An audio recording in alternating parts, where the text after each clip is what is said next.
Bismillahirrahmanirrahim.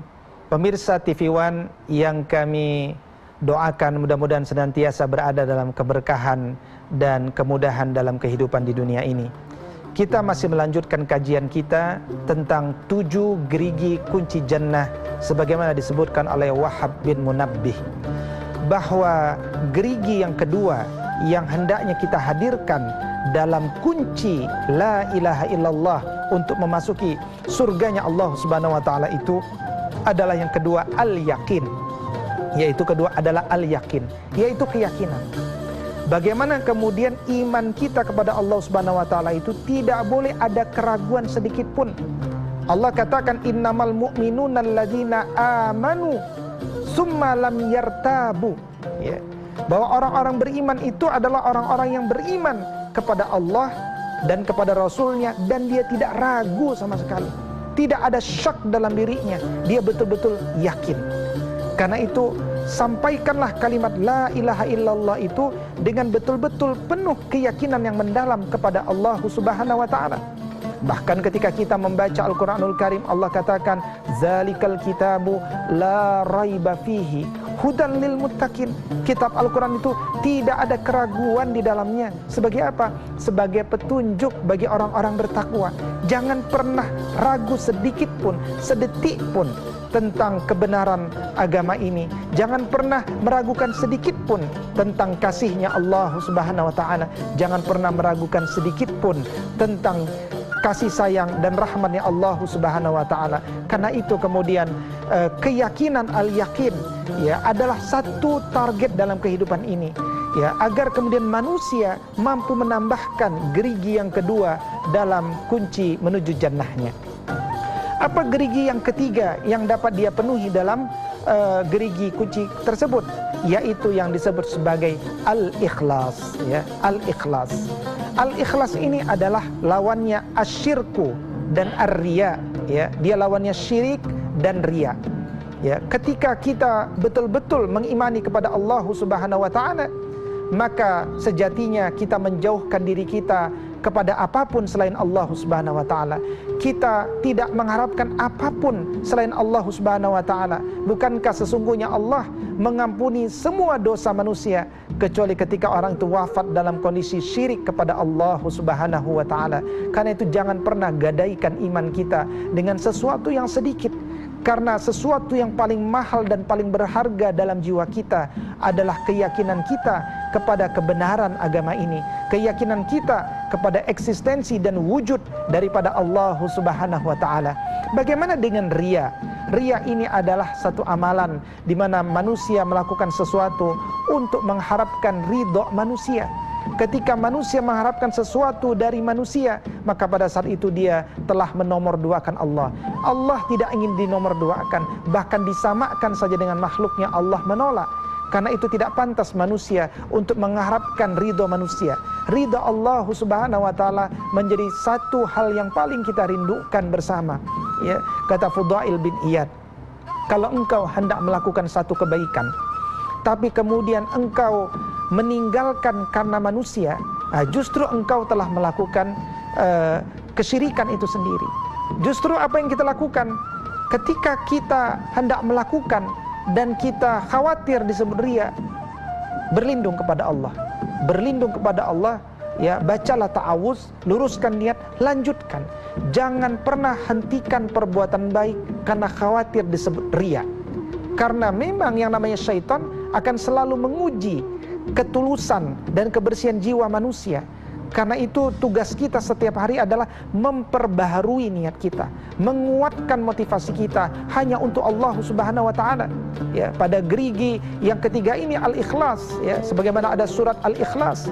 Bagaimana kemudian surat ini kenapa senang dibaca oleh beberapa sahabat Nabi, ya? Mereka senang membaca surat ini dalam salat-salat mereka karena menguatkan, ya, iman mereka kepada Allah Subhanahu wa taala. Ikhlas ini bermakna dia melakukan sesuatu hanya mengharapkan ridha Allah Subhanahu wa taala, tidak mengharap apapun kecuali Allah Subhanahu wa taala. Ini gerigi yang ketiga.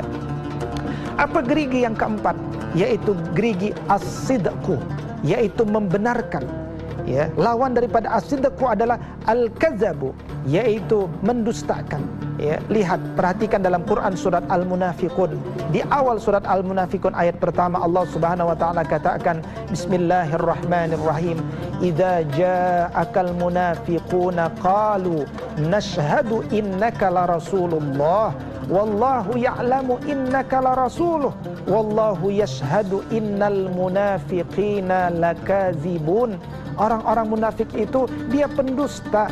Orang-orang munafik itu dia berbeda antara perkataan dengan perbuatannya. Karena itu jangan menjadi generasi pendusta.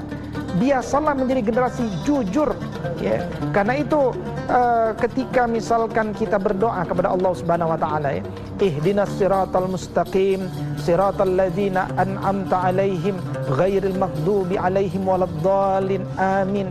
Banyak yang bertanya, siapakah yang diberikan nikmat oleh Allah Subhanahu wa taala itu? Allah jawab tuh dalam ayat berikutnya, di surat berikutnya, yaitu ulaika alaihim an'am ulaika alaihim, mereka itulah mereka yang diberikan nikmat atas Allah, dari Allah Subhanahu wa taala. Dari kalangan siapa? Minan nabiyyina was-siddiqina wasyuhada was-salihin wa hasuna ulaika rafiqa, kata Allah Subhanahu wa taala. Inilah 4 golongan yang diberikan nikmat oleh Allah Subhanahu wa taala. Siapa? Para nabi. Tentu kita tidak bisa menjadi para nabi karena nabi sudah ditutup dari Nabi Muhammad SAW. Minan nabiin was-siddiqin, yaitu orang-orang yang jujur. Kalau kita ingin membersamai nabi, dekat dengan nabi, maka kejarlah menjadi orang-orang yang jujur. Kita membenarkan kalimat la ilaha illallah itu dengan kebenaran tanpa ada keraguan sama sekali, dengan penuh keyakinan, dengan penuh keikhlasan kepada Allah Subhanahu wa taala. Jujur betul membenarkan tanpa ada keraguan sedikit pun, ya. Baru kemudian asyuhada wassalihin, itu para syuhada yang wafat di medan jihad, dan berikut adalah orang-orang saleh, ya, orang-orang yang berada pada puncak-puncak kebaikannya. Karena itu kebenaran, ya, kejujuran, berpegang teguh pada kebenaran, itulah yang seringkali membuat manusia itu bertahan dalam ujian-ujian, dalam komitmennya, dalam iltizam, berkomitmen dalam agama ini. Sungguh, kata Nabi SAW, nanti ada zaman di mana memegang agama ini seperti memegang bara api, panas, terbakar, ya, sehingga orang ada yang kemudian beriman di pagi hari, sore hari dia telah kafir. Atau ada orang yang di sore hari dia beriman, pagi hari dia sudah kafir. Kenapa? Begitu beratnya ujian di kala itu. Karena itu la yahmiluha illa al-qawi. Tidak mungkin orang itu memikulnya kecuali dia punya kekuatan. Kekuatan apa? Kekuatan kejujuran, kekuatan kebenaran, kekuatan di mana dia menolak kedustaan demi kedustaan manusia. Ya, karena itu para ulama adalah mereka yang tidak bisa menyembunyikan ilmu. Orang-orang yang jujur itu dia selalu ingin meluruskan, dia selalu ingin membenarkan. Dia tidak mengharapkan apapun dari manusia, sebagaimana dia tidak mengharapkan pujian. Dia juga tidak mengharapkan, dia tidak takut kepada apapun kepada manusia. Karena itu kemudian satu persatu para pemirsa TV One, kita tambahkan gerigi-gerigi dari kunci masuk surga tadi. Ingat, yang pertama adalah gerigi itu al-ilmu. Ya, kita betul-betul meyakini dan memahami konsekuensi dari kalimat la ilaha illallah itu. Yang kedua adalah al-yaqin. Kita meyakininya dengan penuh keyakinan tanpa ada keraguan sama sekali. Yang ketiga adalah al-ikhlas. Kita betul-betul mengucapkan kalimat ini berkonsekuensi, hanya mengharapkan ridha Allah Subhanahu wa taala, tidak ada ridha manusia sekalipun yang kita harapkan, karena itu rendah dan hina bagi kita. Yang keempat adalah as-sidqu, lawan daripada kedustaan. Kita tidak ingin menjadi orang-orang munafik. Orang-orang bertakwa adalah orang-orang yang mulia. Orang-orang bertakwa adalah orang-orang yang dibanggakan oleh Allah Subhanahu wa taala. Sementara orang-orang munafik, dia akan berada fi darki asfalas safilin, dia berada di tempat yang paling terhina dari nerakanya Allah Subhanahu wa taala. Karena itu kita berlindung kepada Allah dari orang-orang yang memiliki sifat kemunafikan. Pada segmen yang terakhir kita akan mencoba mengkaji bagaimana 3 gerigi lainnya sehingga genaplah 7 gerigi kunci jannah ini. Kalau kita telah mengetahui 7 gerigi ini, maka pelan-pelan kita jadi punya ilmu bagaimana untuk menerapkannya dalam kehidupan kita, bagaimana menyempurnakannya dalam kehidupan kita, dan mudah-mudahan usaha kita untuk memenuhinya itu dimudahkan oleh Allah Subhanahu wa taala. Tetap dalam program ini pada segmen berikutnya.